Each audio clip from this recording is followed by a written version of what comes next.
Hello everyone, আজকে কিন্তু প্রচণ্ড পরিমাণে গরম ছিল, তাই ওকে বললাম চল আইসক্রিম বানাই। আর যেমন ভাবে তেমন কাজ, নিয়ে চলে এলাম আইসক্রিমের জিনিস বলতে এখানে হাজমোলা আর জলজিরাই ছিল।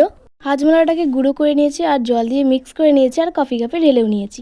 এই আইসক্রিমটা বানাতে কিন্তু আমাদের 2 দিন লেগেছে, কারণ সারাদিনের জন্য কিন্তু লাইন ছিল না, আমরা সেটা ভুলেই গেছি। তারপরে আমরা ফ্রিজে ঢুকে নিয়েছি।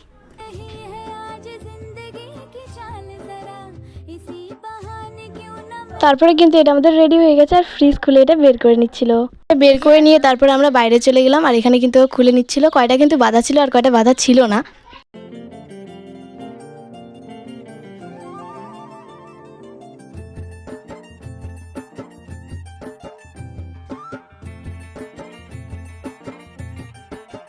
हवा के झोंके आज मौसमों से रूठ गए गुलों की शोखियां जो। আইসক্রিমটা খেতে কিন্তু দারুণ হয়েছিল। তো আজকের জন্য এতটুকুই, চলো বাই।